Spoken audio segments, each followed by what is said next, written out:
Bonjour, salutations, it's the reptilian spider here. I just wanted to make a quick video to talk about my 5 favorite Canadian tattoo artists.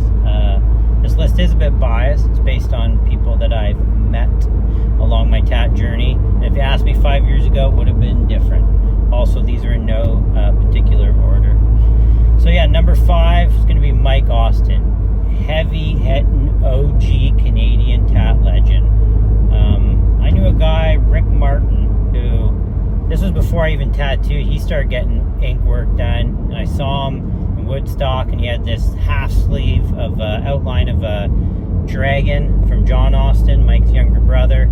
And then later on, I worked a part-time job. There was a guy there named Raynard who had a beautiful leg sleeve, or pant I guess you'd call it, of some black and gray gargoyle work. And yeah, Mike could tattoo anything. I never got tattooed by him. I'd see his work, but he was really known for that melty, organic imagery flowing together, really well drawn black and gray stuff.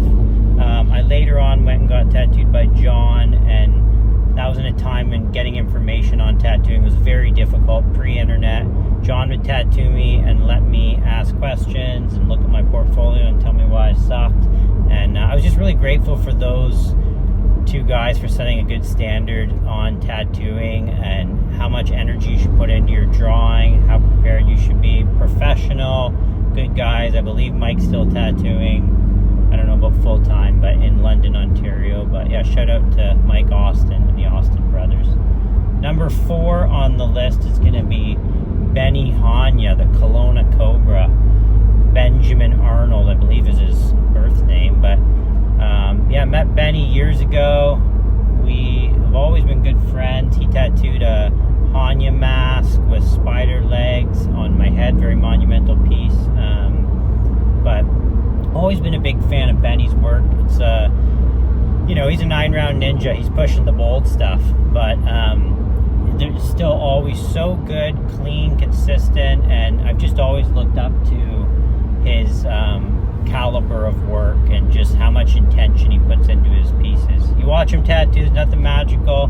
Maybe he's running a Jesse Young and a D20, but there's so much consistency with the work, and he just seems to always be on point. He's also treats his clients good. His overall tat game, I've always, as an ADD scatterbrain, looked up to.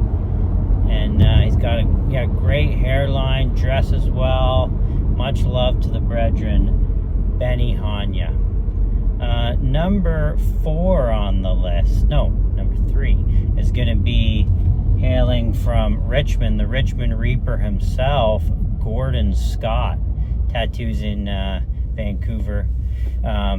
Met Gordy. He got tattooed by me, a little scorpion, years ago. Didn't think much of it. Later that night, I'm on an IGK hole on my couch, feet up. He tags me in something to check out his work. I was like, holy crap, look at this dude's stuff. I was like, I got to book in for a piece with him myself. So I went and got tattooed by Gordy. We became friends, and yeah, he's awesome. He's like an interesting hybrid of hickory and homie, and he's really in his lane with his work. Awesome skulls, sort of Rob Hope adjacent, where it's that, I don't know, early 2000s black and gray work where everything's sort of melting together.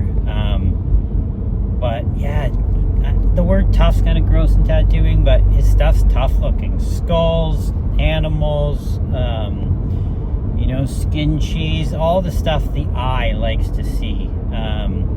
Yeah, great person, and we've done some art together too, some collaborations, but always stoked to see a Gordy piece. And number 2 on the list is going to be another good friend of mine, the artist formerly known as Weed, hailing from Golden, BC, now residing in East Van, Dylan Homer.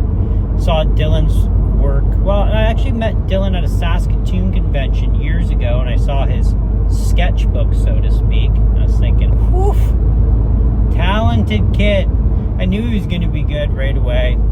He came over and got a tattoo from me when I was working at Government Street, and then as soon as he got machine in hand, he was just off to the races. And good human being, very nice, really original, you know, in a world of regurgitated iPad tat art where people sort of throw things in the Procreate blender and then barf it back on Instagram. You're like, cool, that looks like another recycled version of 10,000 tats I've seen.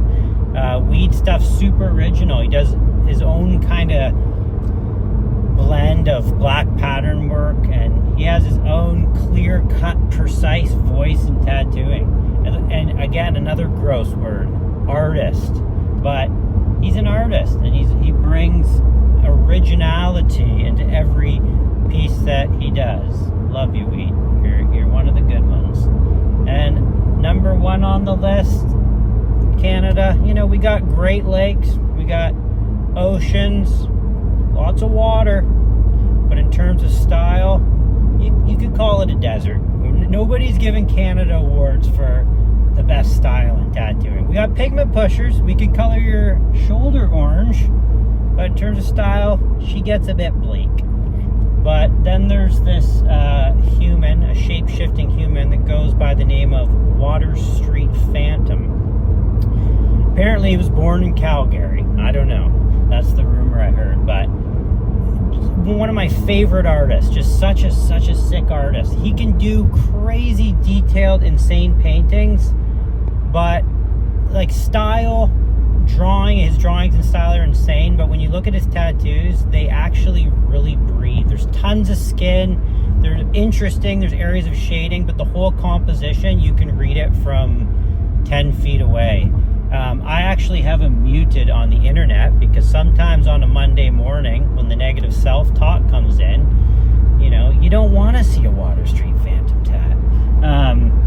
But yeah, he's a big inspiration, and I think we really got one with him in terms of Canadian tattoo artists. And yeah, if you get the chance, go to Calgary and get tattooed by him because he's a very special being. And yeah, hopefully, I've got a small tattoo from him on my ankle, a little weird head with some biomech work, but I'm hopefully going to get some more work on my legs. We got lots of good Canadian tattooers, but those were just 5 off the top of my head. And maybe I'll do one in the future on my favorite tattoo artists in the world, but hopefully I didn't ramble too much and that was condensed into a moderate amount of wordplay. Much love. Peace out.